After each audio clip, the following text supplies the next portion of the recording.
एक और जो कॉमन क्वेश्चन है या बार बार जिस कंप्लेन को लेके मेरे पास मरीज और दोस्त आते हैं, वो चीज़ है डेंड्रफ, जिसको हम सीबोरिक डर्मेटाइटिस कहते हैं कि सर ये ख़त्म क्यों नहीं होता, डेंड्रफ का कोई परमानेंट इलाज बताओ, या सीबोरिक डर्मेटाइटिस को कैसे हम परमानेंटली ख़त्म कर सकते हैं।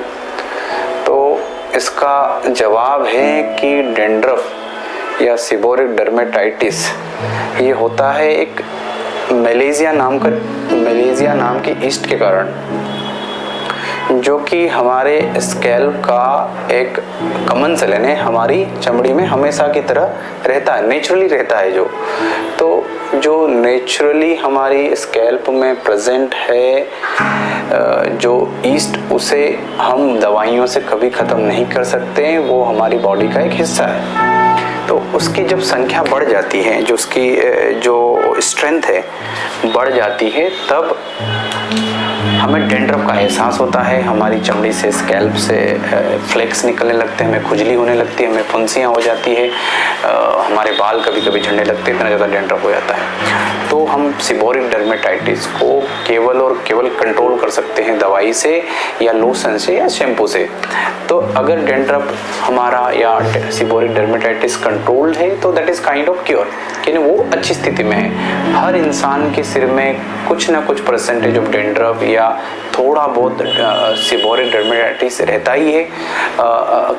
अगर ये इसका लेवल बढ़ता है, यानी जो ईस्ट का जो स्ट्रेंथ है, जो उसकी संख्या है बढ़ जाती है, तो हमें सिम्टम्स आने लगते हैं, खुजली आने लगती है, फ्लेक्स आने लगते हैं, लालपन आता है, फुंसियाँ हो जाती है।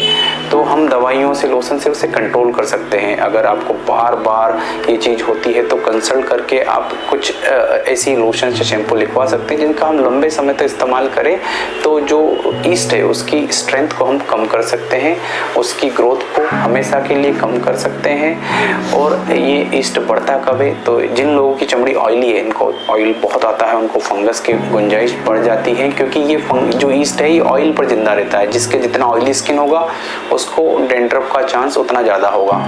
तो डेंड्रफ को कम करने का सबसे अच्छा तरीका यही है कि हम ऑयल कम से कम लगाएं और हम ऐसे शैम्पूज यूज़ करें जो कि स्ट्रॉन्ग होते हैं, जिसमें झाग ज़्यादा आता है, तो हमारे स्कैल्प से ऑयल आसानी से निकल सकता है।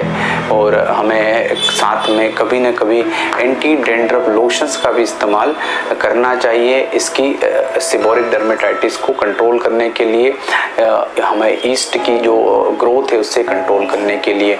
तो ये 2-3 चीज़ें हैं जो हम रेगुलरली कर सकते हैं हमारे रूटीन में, जिससे कि डेंड्रफ थोड़ा बहुत कंट्रोल हो सकता है। अगर आपका डेंड्रफ इन चीज़ों से भी कंट्रोल नहीं होता है तो आप अपने स्किन रोग विशेषज्ञ या डर्मेटोलॉजिस्ट से परामर्श करें। और अगर इन ओरल मेडिकेशंस की या मेडिकेटेड लोशंस की ज़रूरत है तो आप उनसे परामर्श करके लें, आपको डेफिनेटली इम्प्रूवमेंट होगा। और इस ट्रीटमेंट को हम कभी ये ना समझें कि ये थोड़े समय के लिए ही है, कि एक बार कर लिया तो ठीक हो जाएगा, ये बाद में भी ज़रूरत हो सकती है। तो जब भी आपका डेंड्रफ पड़े, आप परामर्श लेके अपने स्कैल्प की हेल्थ को, अपने बालों की हेल्थ को बेहतर कर सकते हैं। Thank you.